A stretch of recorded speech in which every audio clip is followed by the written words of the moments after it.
Okay, so you want to see what a real boycott looks like? Canadian stores pulled US alcohol off the shelves almost overnight. Bourbon, beer, wine, all gone. It was one of the fastest boycotts we've ever seen.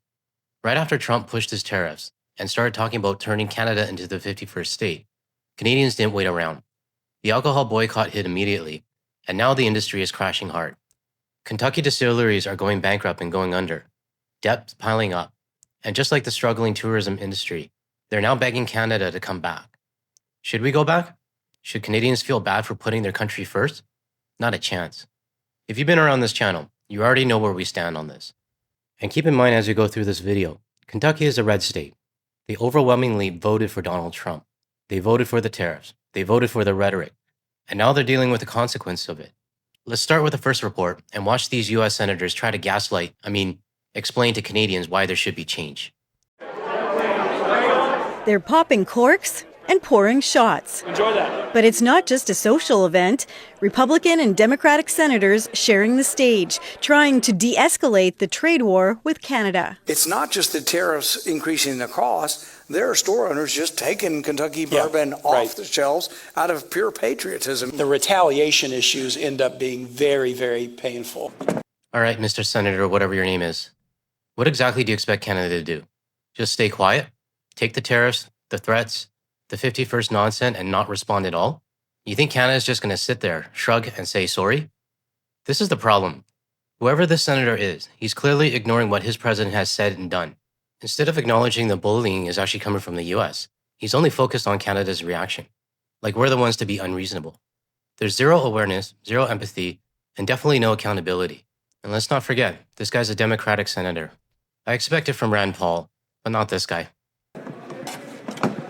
Industry groups say the sale of U.S. spirits in Canada fell by more than 66% between March and April. Hardest hit?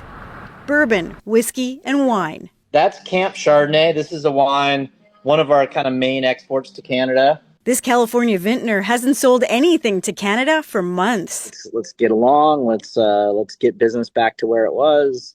I think everybody wants that. Not quite. This is what you want as a struggling U.S. business. Not what Canadians want. You're hoping things go back to normal so your profits come back. But what about Canada? What are you going to do to make things right on our side? Are you going to push back against Trump's tariffs? Speak out against the 51st state rhetorics? Stand up for Canada? Yeah, I didn't think so. This isn't a real solution. It's a one-sided request. All about helping America with nothing in return to Canadians. Even think about it. It all began when U.S. President Donald Trump started making comments like this. I say Canada should be our 51st state. There's no tariffs, no nothing. Most premiers pulled U.S. liquor off government store shelves in response to Trump's tariffs. The good news about this is that the Canadian booze is way better than the American stuff. Alberta and Saskatchewan have since lifted their bans, but the others remain. Now, months later, these senators want an end to the tariffs and the boycotts. I've yet to come across a businessman or woman who comes and says, oh, I love the tariffs. It's the opposite. Just get rid of the Canadian tariffs. Just get rid of them. So this is a Virginia producer. With the deadline looming for a new Canada-U.S. trade agreement, American producers say they don't want to be forgotten. If you don't want to be forgotten, maybe it's time to talk to your president. Because the longer you stay silent, the more distilleries in the U.S. are going to shut down. Sure, Alberta and Saskatchewan may have put U.S. alcohol back on the shelves, but that doesn't mean Canadians have to buy it. Those bottles, they're just sitting there, collecting dust. Canadians have made their choice, and it's not you. So if you're hoping to get all of this fixed by relying on us, don't, because we're not here to bail you out. When we lose market, it's very difficult to get it back. And then these limitations on trade are just making it a little bit more difficult for us. The U.S. wine and liquor industry is facing real economic pain with lost shelf space and consumer loyalty. Pressure from Republican states like Kentucky and Tennessee could help Canada at the negotiating table. Let me ask you, if there were some kind of deal to bring back U.S. alcohol back to the Canadian shelves, would you start buying it again? For me, that's a hard no. The U.S. can try whatever they want to make a deal with our government, but they're forgetting one big thing. The power isn't with the government. It's with the people, the Canadians, Europeans, Australians, New Zealanders, and everyone else around the world. People all over the world are making their choices. They're not buying your alcohol. A trade deal won't fix this, because if they're not listening to what people actually want and why people are actually upset, those bottles will go right back on the shelves and sit there gathering dust. Now let's move on to the next report, where we take a look at the drop of the U.S. spirit sales. I'm not surprised. 66% is obviously a big drop. Sales of U.S. spirits in Canada declining sharply as the two countries continued to be embroiled in a trade war. In a joint statement, Spirits Canada and the Distilled Spirits Council of the United States saying there has been a 66% drop in U.S. spirits sales in Canada March 5th and the end of April, during when provinces decided to pull liquor from their shelves. Alberta temporarily stopped buying U.S. liquor in March, but reversed course in June. I'll tell you, there's a lot of American alcohol that has been sitting on retailers' shelves for the last, last 6 months at least. Bryce Parsons, who is the founder of True Wild Distilling in Calgary and also the president of the Alberta Craft Distillers Association, says despite Alberta not pulling U.S. booze from stores like some other provinces, instead halting purchases of U.S. liquor for a period of time, Albertans are still choosing Canadian, even though they pretty much always had the option to purchase U.S. alcohol. To our viewers in Alberta, well done. Seriously, bravo to you for standing up against your premier, who chose to bow down to Donald Trump. I threw a clown face on the guy standing next to Taco Man, because let's be real, he's just a fake Canadian. And if you've seen this picture before, you already know who I'm talking about. But Albertans didn't follow along. You're speaking with your wallets, and that makes the difference. This is exactly what I was talking about earlier. Even if the government cuts the deal and puts US alcohol back on the shelves, that doesn't mean Canadians are going to buy it. In fact, a lot of us are angry enough never to touch it again. So to Rand Paul and the other guy, I can't remember what your name is, good luck. You're going to need it. I think there's definitely been an uptick in the interest of both Canadians, and I definitely do know with the Stampede just finishing as well, Americans are really interested in what we're doing up here too. Some of the shelves are still empty. Some of them are not available from the supplier in the back, and some we intentionally don't want to bring it in because of the little bit less demand than it was used to be. For store day-night liquor, even a staple like bourbon has seen a slight decline, with customers switching to Irish whiskey. But beyond spirits, the store is also seeing more significant declines in U.S. wine. Well, I haven't even mentioned U.S. wines yet. Just like the bourbon industry, American wineries are starting to feel the pressure too. Some are already shutting down, and more are likely on the way. They're not immune to the boycott, not even close. But here's the thing, Canadians don't need U.S. wine. We have incredible local options right here at home, from places like Okanagan and Niagara. And if we want something international, we'll support our allies, Australia, France, Italy, New Zealand, and others. The U.S. wine industry is next in line, and we're going to start seeing more headlines about wineries closing their doors. It's already happening, they just haven't been announced yet. U.S. wines were the #1 category for us in the wine sector, but now since this trade thing, so U.S. wines have got a big hit. And as premiers across the country pledge to tear down interprovincial trade barriers, Parsons hopes Alberta producers will be able to expand across the country.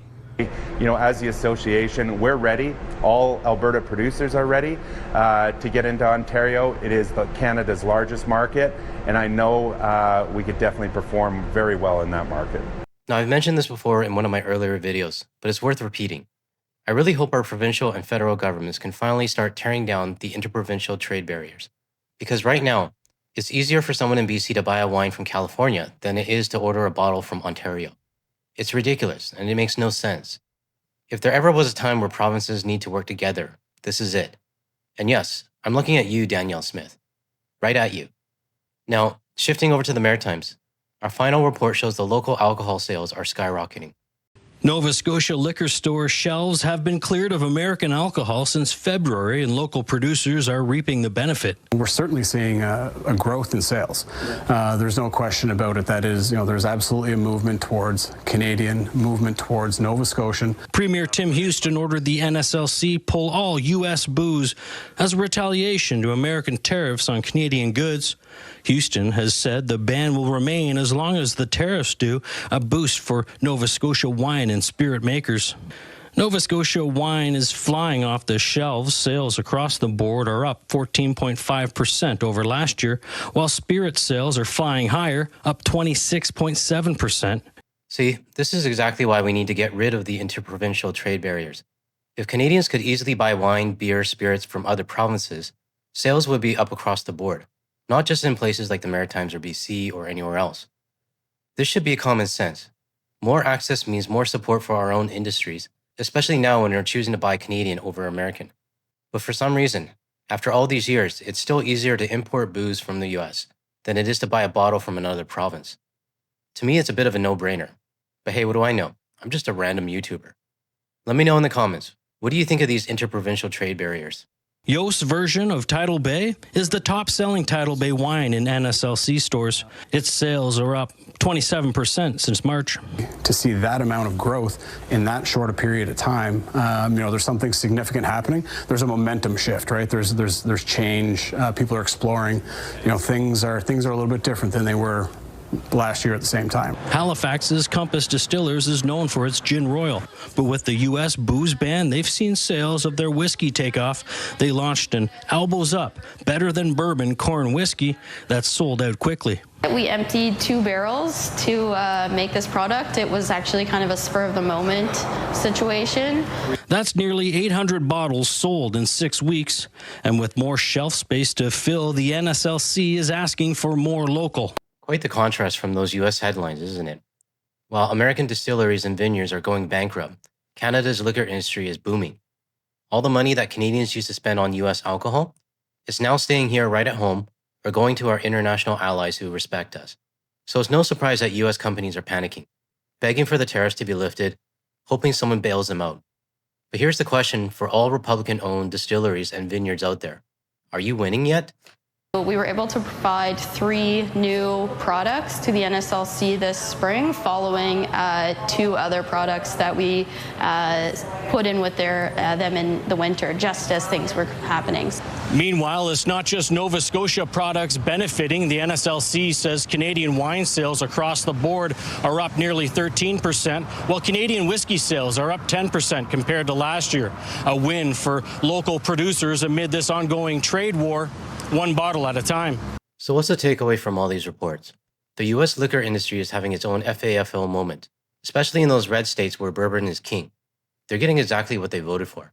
And now, one by one, companies are starting to panic, filing for bankruptcy, scrambling for answers. Doesn't sound like they're winning to me, does it? And let's not forget Alberta. Even though the liquor's back on the store shelves, it's not helping the Americans the way they hoped. Why? Because Albertans are pushing back. They're saying, I don't care that it's on the shelf, I'm not buying it. Now, as for Saskatchewan, I haven't seen many reports on that yet. But if we have any viewers from Saskatchewan watching, I'd love to hear what's happening where you are. Are people still avoiding US alcohol, even though it's available? Let us know in the comments. And here's the bigger point. No matter what kind of deal these US senators are trying to make, no matter how much they try to pressure our government, they're in for more disappointment. Because the real power isn't with Ottawa, it's with the Canadians. People like you and me, who can leave those bottles sitting on the shelves. And if you ask me, sounds like Canada is actually winning this round. If you found this video helpful, hit the like and subscribe to help this message get out to more people. Share it with your friends, and if you're still here, check out the other videos popping up on your screen now. Thanks for watching, and I'll see you in the next one.